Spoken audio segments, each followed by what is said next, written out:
I recently watched a clip of a legendary Oscar-winning director speaking at a gala. He looked less like a visionary and more like a man delivering a eulogy. With strange, fragile intensity, he told the room that traditional cinema would become a museum piece within 2 years. The audience sat in this stunned, reverent silence, nodding along as if they were witnessing a profound spiritual crisis. To them, the rise of AI was a thief coming for the human spark, a tragedy of lost creativity and soul.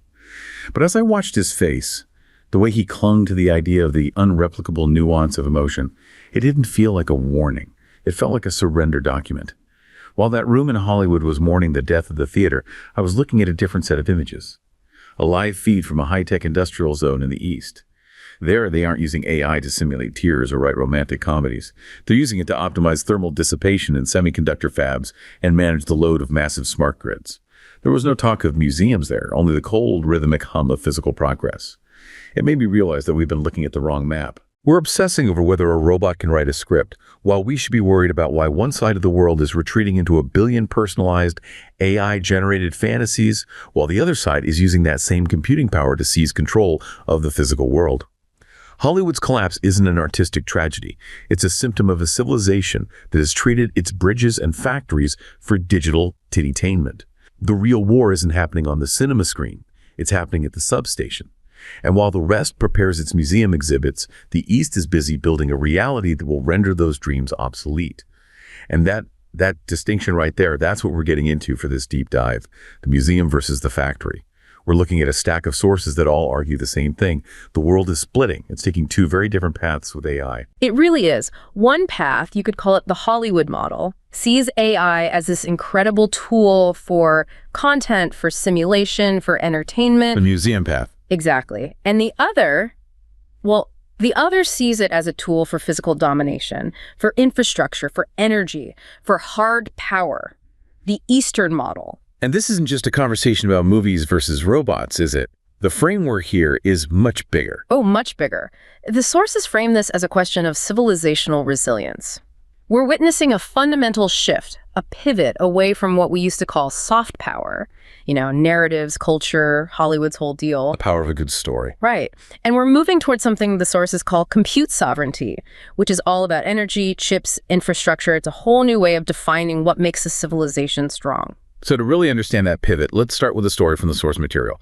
There's this one account of a man named Chen that I think just perfectly captures this whole transition. Yeah, his story is incredibly telling. He started out as an aspiring screenwriter, spent his 20s in one of those, coastal film hubs, completely immersed in that world. He talks about the coffee shops, the constant pitching, everyone trying to write the next big thing. Trying to get their human spark validated by a studio. Exactly. The whole culture was built on storytelling, on narrative, and then he just left. He didn't just switch careers, though. He physically moved. He moved inland to a high-tech corridor to work in what he calls a compute farm.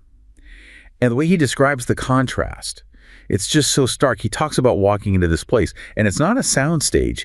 It's this massive cavernous hall. Filled with server racks. Just rows and rows of them. And the sound is not dialogue, it's not a score. It's this constant low hum of cooling fans and electricity. He actually calls it the heartbeat of a new era. That's the powerful image. The heartbeat is no longer human emotion on screen. It's the machine. And what really struck me is how his idea of value completely changed. In his old life, value was subjective. Did the script work? Did it connect with people? Was it art? Intangible thing. Totally. But in the compute farm, value is objective. Yeah. He's working on optimizing thermal efficiency for logistics chips. It's not glamorous. Not at all. But he says that in retrospect, the scripts he poured his soul into feel hollow. That's his word, hollow. And he has this killer line. He says his father's generation measured success by box office numbers. Right. His generation, he says, measures it by computing power density. And that phrase, computing power density, that says it all, doesn't it? It reframes the entire game. A movie is a simulation. It's temporary. It's an arrangement of pixels. But a kilowatt of compute, that's a real physical asset. A brick in the foundation of what you called compute sovereignty. Exactly. Which brings us to this idea of the full stack strategy that the sources lay out.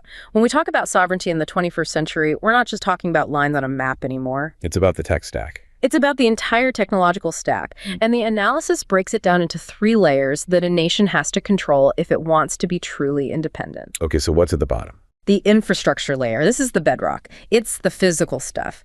The data centers, the fiber optic cables, the cloud services, and crucially, the energy that powers all of it.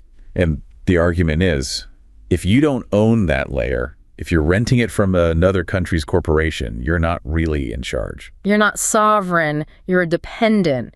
You're vulnerable. I mean, think about it. If your entire government runs on, say, Amazon Web Services, who really holds the power? Right, so that's the base layer. What's next? Above that is the platform layer. This is where people live their digital lives. It's the payment systems like India's UPI or the social media ecosystems like WeChat. These are the railways of the digital economy. If you don't control the rails, you don't control where the trains go. Precisely. And if your citizens are all communicating and transacting on foreign-owned platforms, you've effectively outsourced your public square and your marketplace. Okay, so infrastructure, platform, and the top layer. The application and model layer. This is the AI itself. The large language models, the recommendation algorithms, the things that actually shape thought and make decisions. So if a country is using a foreign AI to, I don't know, write its curriculum or analyze its intelligence, it has outsourced its national brain. It's a profound vulnerability. And the term the research uses for this entire dependency, it's called data colonialism. That's a very loaded term. It's intentionally provocative. It is, but the analogy is quite direct. In old school colonialism, you'd extract raw materials, rubber, oil, whatever, from a colony. You'd ship them back to the metropole, process them into finished goods, and then sell those valuable goods back to the colony. Right, locking them into a cycle of dependency. Now apply that to data. A nation using foreign platforms exports its most valuable raw material, the data of its citizens, their behaviors, their conversations, their desires. That data gets shipped to foreign data centers, where it's refined into a finished product. An AI model, a highly valuable, highly powerful finished product, which is then sold back as a service. The value is extracted and the dependency is reinforced. The entire full stack strategy is about breaking that colonial model. Owning everything from the silicon chip all the way up to the user interface. To keep the value and the power at home. But let's go back to that bottom layer. Because you can't build any of this. None of it works if you can't plug it in. This whole digital strategy is completely tied to the physical world of energy. 100%. We use this term, the cloud, and it's such a misleading metaphor. It sounds ethereal, weightless, like vapor. It does not. It's the opposite of weightless. The cloud is a factory. It's a series of massive, windowless warehouses full of hot, screaming metal that consume terrifying amounts of electricity, industrial-scale electricity. The same amount as a city, some of these data centers. Or more. So the core principle is simple. You cannot have compute sovereignty if you don't have energy sovereignty. They are two sides of the same coin. And this, according to the research, is what's really driving the so-called nuclear renaissance. It's less about green energy and more about strategic necessity. It's about sovereign electricity. AI workloads, especially training these massive models, need a specific kind of power. They call it baseload power. Meaning? Meaning it has to be on full blast 2047. It can't fluctuate. You can't train a foundational model on intermittent power from wind or solar, not without an absolutely colossal investment in battery storage, which has its own dependencies. So you need something that just runs constantly and reliably. Exactly. And that's why you're seeing this huge push from both tech giants and nation states for small modular reactors, SMRs. So for anyone who isn't familiar, break that down. How is an SMR different from a classic giant nuclear power plant? A traditional nuclear plant is a mega project. It's a decade-long construction effort, billions of dollars, requires very specific geography near a water source. It's a huge bespoke undertaking. Right. SMRs are different. The idea is to build them in a factory, like you'd build a jet engine. They're standardized modular units that can be shipped on a truck and installed on site. So you could, in theory, just plug one in to power a dedicated data center campus. That's the entire strategy. You create a private sovereign grid for your most critical compute infrastructure. Amazon, Microsoft, they're all exploring this. They want to get off the public grid to secure their power supply. So the real game, the geopolitics of volts, as the source calls it, isn't just about who has the smartest AI. No, it's about who can build the power plants to run the AI that can then run the factories that can then build more power plants. It's a feedback loop of physical capacity. And while one part of the world is, debating the artistic merits of its cultural museums. The other is literally pouring the concrete for the reactors that will power the next century. It's a profound divergence. One side is managing a cultural memory. The other is building a new industrial reality, a reality that is, as you said, cold, efficient, and very, very physical. Okay, so let's pivot and look at the other side of that divergence. If the East is busy building this new factory, what is actually happening inside the museum? Let's talk about the collapse of the West's cultural engine. The dream factory. Yeah, and we started with that director's eulogy. But to really get a feel for the decay, the sources offer this other character sketch, an old set designer in Burbank named Elias. I found his story really poignant. It is. He spent his entire life, 40 years, building physical worlds for the camera. Fake city streets, fake apartments. He's a master of illusion. But he describes sitting there looking out at the sun-bleached skeletons of the backlots. And he feels like it's over. Yeah. He sees an industry of ghosts. He looks at the production slates, and it's just endless sequels, reboots, superhero films. Things that rely more on digital airbrushing and green screens than on the physical craft he dedicated his life to. He's a relic of an analog world, stranded in a digital sunset. That's a great way to put it. And the research contrasts him with this young female industrial designer in the East. She isn't building fake worlds. She's designing real ones. Factory floors. And she finds beauty there. That's the key. Her sense of aesthetics is completely different. She talks about finding beauty not in a well-acted scene, but in the perfect synchronized dance of 5,000 robotic arms in an automated factory. The beauty of pure efficiency, physical mastery over digital escapism. One feels like a sunset, as you said. Beautiful, but it's an ending. The other feels like a sunrise, maybe a bit harsh, a bit cold, but it's the start of something new. But we have to ask why.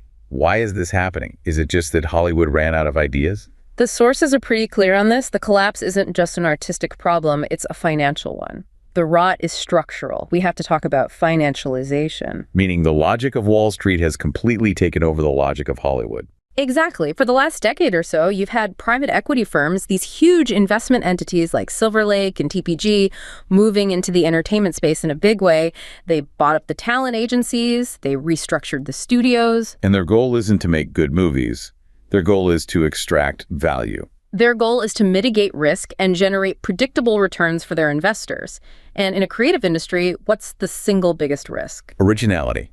A new idea. A new idea. An unproven concept is a massive variable, and financial models hate variables. They love proven assets. They love existing intellectual property. Which is why we get franchise fatigue. It's not a failure of imagination from the writers. It's a success of the financial model. The system is actively designed to reject new IP in favor of milking existing IP. It's a safer bet. A Marvel movie is a known quantity. And this also explains the hollowing out of the industry, right? The labor strikes, the death of the mid-budget film. All symptoms of the same disease. You cut costs by squeezing your writers and actors. You eliminate the mid-budget drama or comedy because it doesn't have the potential for $1 billion return and you can't build a theme park around it. You go for the home run or you don't swing at all. So the whole ecosystem that supported a diverse range of stories is just gone. It's been excised for efficiency, which leads to this weird side effect the research mentions, this phenomenon of billionaire boutiques. Right, I saw that. So because the market itself is too risk-averse to fund anything interesting. The only people making prestige films, the kind of mid-budget, character-driven stuff that used to win Oscars, are the children of billionaires. People who can afford to lose money. Entities like Annapurna Pictures. It's a vanity project. We've basically gone back to a feudal system of artistic patronage. Art only gets made if a wealthy lord decides to fund it. The market for it is broken. So, yes, Hollywood is being cannibalized from the inside by finance. And while that's happening, this new industrial aesthetic is rising to fill that vacuum of awe. That's an interesting idea. That humans have this basic need for awe. I think it's true. We used to get it from cathedrals, then maybe from grand cinema. That feeling of being humbled by something vast and powerful. The argument is that today, that feeling is shifting toward massive physical achievements. Looking at a state-of-the-art semiconductor fab, or a high-speed rail network, or a megaport operating with perfect robotic precision. And feeling that same sense of sublime wonder, it's a different kind of spectacle. It's real. And this gets back to the surrender document.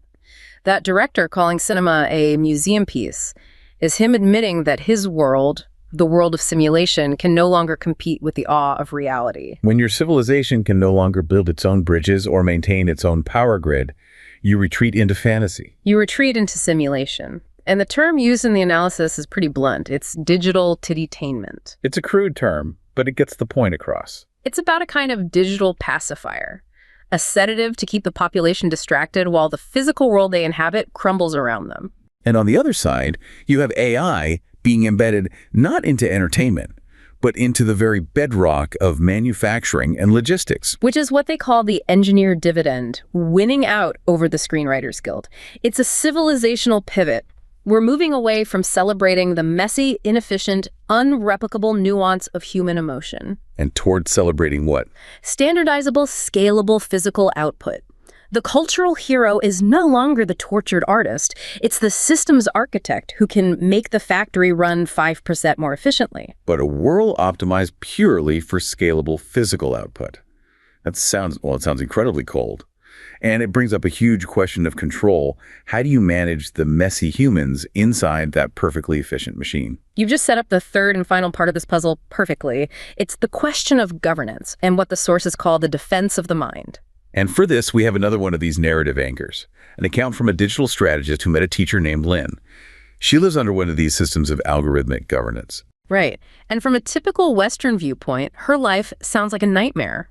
Her information feed is curated, controlled. It sounds like pure censorship. That's our immediate reaction. But her perspective is the complete opposite.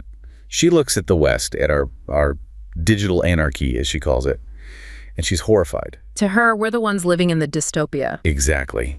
She sees our social media feeds, the polarization, the rage bait, the way families are torn apart by online conspiracy theories, and she sees total chaos. A society tearing itself apart for engagement clicks. She has this incredible line where she says she prefers the ceiling of a state-curated algorithm over the falling sky of our unchecked individual feeds. Which is just a stunning inversion of the classic argument for free speech. Yeah. She doesn't see the algorithm as a cage. She sees it as a shield. A shield for her cognitive sovereignty. That's the key concept here. The idea that your mind, your attention, is a territory that needs to be defended from chaos and manipulation. This connects directly to a framework in the sources about the role of the state, right? Leviathan framework. Yes. It presents a spectrum. On one end, you have the absent Leviathan. This is the risk the West is facing. Big tech platforms have become so powerful that they've eroded the state's ability to maintain any kind of shared reality. The government can't control the narrative anymore because Facebook's algorithm is more powerful. Essentially, yes. And the result is the digital anarchy that Lynn was talking about. Fragmentation, polarization, chaos. There's no center to hold things together. So that's one end of the spectrum. What's the other? The despotic Leviathan. This is the risk of the Eastern model. AI gives the state tools for surveillance and control that are unprecedented in human history. The social credit systems, the total curation of information. It's the state using AI to enforce absolute social cohesion. So it's a choice between chaos and control. That's how it's framed. The argument being made in that part of the world is that the mind itself is national territory. You defend your physical borders with an army. You have to defend your cognitive environment with algorithms. You have to protect your population from information warfare, essentially. Yeah. Or even just from the psychological damage of a commercially driven algorithm optimized for outrage. This leads to the idea of cultural weapons and the battle for digital souls. Okay, unpack that. Because when I hear cultural weapons, I think of Hollywood movies in the Cold War, spreading the American dream. That was the 20th century version. Today's cultural weapons are far more subtle and weird. The research uses the example of Labubu. Labubu. The little plush toy with the big ears. That's a geopolitical weapon. It sounds absurd. It sounds completely absurd until you realize it's a billion-dollar trend that swept through Gen Z and Gen Alpha across the globe, completely bypassing all traditional Western media gatekeepers. It's a product of what they call cultural manufacturing. Accidental soft power is another term they use. Exactly. It's not a propaganda film. It's just a cute toy that went viral on a platform like TikTok. But in doing so, it creates a cultural connection and an identity marker that has nothing to do with Western culture. And the danger here, from the perspective of identity sovereignty, is that young people form their identities online now. Entirely. their values, their tribes, their sense of self. And if that entire process is happening on platforms owned by foreign power, with trends driven by algorithms tuned by that foreign power, Then who do those kids really belong to? it's a profound question. The state loses its hold on the next generation, not through a war or a revolution, but through the quiet, invisible architecture of the social media feed. Which brings us to the final and maybe most dangerous idea here, the personal blockbuster. Oh, This promise we hear from Silicon Valley that soon AI will generate a perfect movie just for you. a movie that knows all your biases, all your desires, and gives you exactly what you want to see. It's sold as the ultimate entertainment utopia. But the sources argue it's a trap. A trap of atomization. Think about it. If I'm watching my perfect personalized movie and you're watching yours, and they're both designed to do nothing but confirm what we already believe, We stop living in the same world. There are no shared stories, no common myths. there's no social glue. How can you have a society? How can you mobilize a population to do anything difficult if everyone is living in their own private, hermetically sealed fantasy world? You can't. Also makes people incredibly fragile. Absolutely. The sources talk about losing our cognitive callus. If you're used to a world of frictionless, personalized, perfect digital entertainment, you lose the ability to deal with the friction and discomfort of the real world. With people who disagree with you. With things that are difficult or unpleasant, the argument from the Eastern model is that you have to shield the collective mind from that kind of atomizing anarchy, even if it means sacrificing some individual freedom of expression. You need a shared reality, even an enforced one, if you want to build things.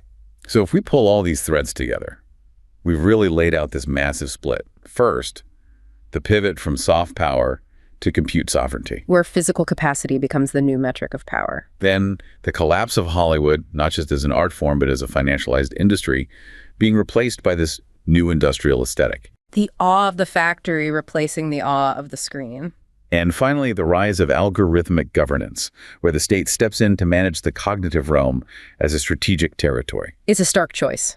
And it feels like the idea of a single globalized future that's over. We're watching two different timelines spool out in front of us. One timeline chooses the museum. It's nostalgic. It's trying to preserve the human spark while retreating deeper and deeper into AI-generated simulations to distract from a decaying physical reality. While the other timeline chooses the factory, it embraces that cold, rhythmic hum. It prioritizes energy, infrastructure, and algorithmic order. It's willing to trade individual chaos for collective resilience. It just takes me right back to that first image, the gala with the champagne and the eulogies versus the high-tech industrial zone with the hum of the servers, the museum versus the factory. And I think the final synthesis from all this material, the real takeaway, is that the debate isn't about whether AI is good or evil. AI is just the engine. The real question, the civilizational question, is where you point that engine. Do you point it at the screen to create more sophisticated distractions for your population? Or do you point it at the substation to build more power for your state? That seems to be the fundamental choice. And as we wrap up here, it leaves us with a final, haunting realization from the sources. It sort of flips our whole science fiction vision of the future on its head. We often think of the future as a place where we will be liberated from the physical world. But the sources suggest the opposite. The civilizations that survive won't be the ones with the best dreams. They will be the ones that use their dreams to pour concrete, generate power, and build a reality so undeniable that it doesn't need a soundtrack.